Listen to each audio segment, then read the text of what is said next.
Shalom, halo semuanya. Gimana nih kalian? Udah excited belum hari pertama ujian?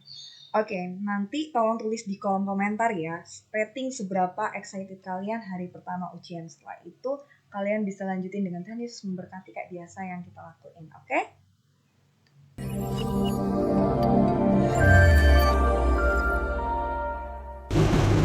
Bapa kami yang ada di surga, terima kasih Tuhan pada pagi hari ini Tuhan kami dapat bangun kembali Tuhan menghirup udara yang segar, itu semua karena kasih kemurahan-Mu ya Bapa. Ajar kami Tuhan untuk senantiasa bersyukur kepada Tuhan untuk setiap karya-karya Tuhan yang terjadi dalam kehidupan kami. Dan lewat renungan pagi hari ini Tuhan, ajar kami untuk semakin dengar-dengaran lagi Tuhan, lewat apapun yang Tuhan sampaikan dalam kehidupan kami, untuk Firman-Mu ini senantiasa menjadi pelita yang menerangi setiap zaman-zaman dan langkah kami. Tuhan memberikan kami pendengaran dengar-dengaran, hati yang mau fokus Tuhan untuk kami hanya mendengarkan firman-Mu saja. Bapa, Engkau memberkati hamba-Mu Tuhan yang akan menyampaikan, biarlah setiap apa yang keluar dari lidah bibir hamba-Mu ini semuanya mendatangkan berkat Tuhan dan bukan menjadi batasan Tuhan. Terpujilah nama-Mu Tuhan, kami sambut firman-Mu dengan ucapan syukur. Haleluya, amin.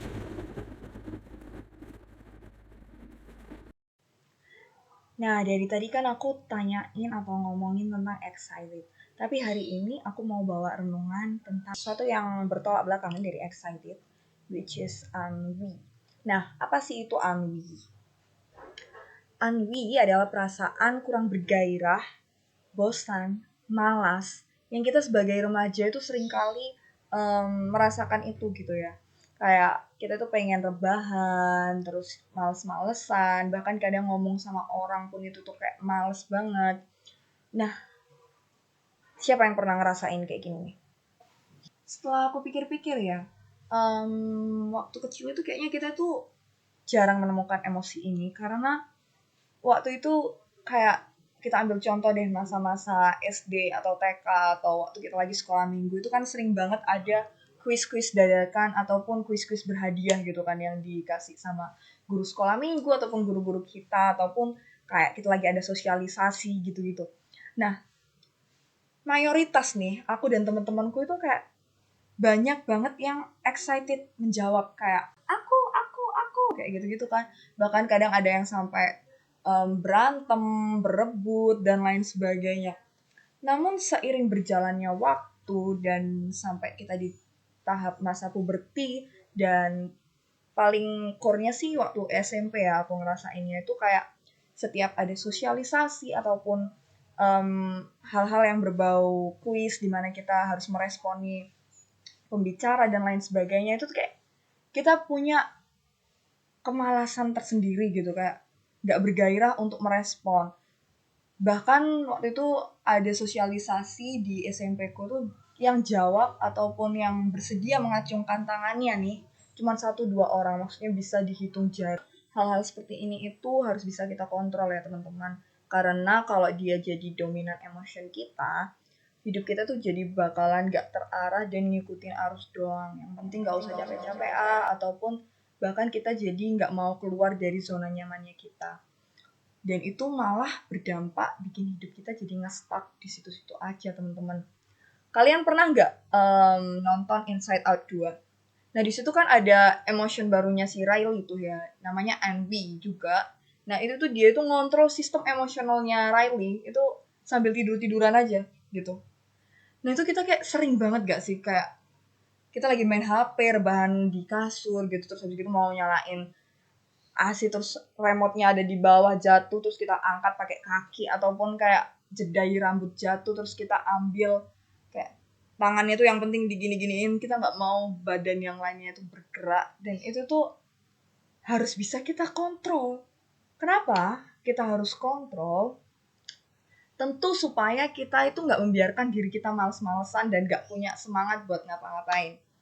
Karena itu bisa bikin kita jadi manusia yang nggak responsibel, tugas-tugas terbengkalai, mengalami banyak kerugian dalam hidup, bahkan di masa depan itu kita bisa menyesal. Kayak mungkin beberapa kali kalian pernah berpikir kayak, kenapa ya dulu aku nggak ngelakuin ini, kenapa ya dulu aku nggak ngambil kesempatan ini, dan lain sebagainya. Nah, firman Tuhan sendiri itu juga mengingatkan kita loh teman-teman. Mari kita buka di Amsal 13 ayat yang keempat. Hati orang malas penuh keinginan tetapi sia-sia, sedangkan hati orang rajin diberi kelimpahan. Nah, itu dia teman-teman. Kalau kita males-malesan, kita punya banyak mimpi dan keinginan, itu semua itu bakalan sia-sia seperti yang dikatakan oleh Amsal sendiri.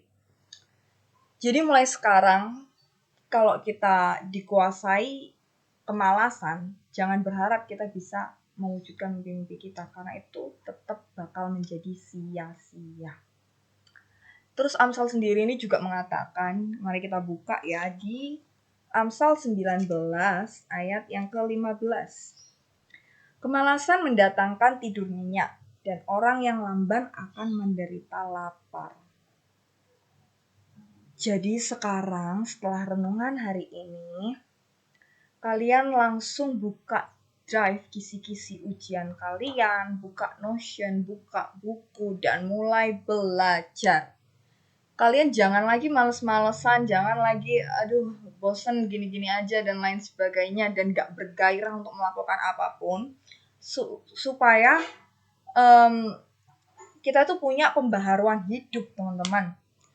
Apalagi minggu-minggu yang lalu tuh kita udah banyak libur panjang nih ya. Harusnya kita sekarang udah lebih excited lagi buat menjalani hari-hari kita. Oke teman-teman, semangat buat hari-hari kedepannya. Semoga yang kita harapkan tercapai sesuai dengan yang kita usahakan.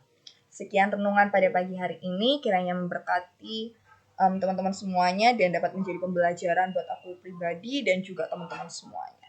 Dan Yesus memberkati. Semangat ujian dewa.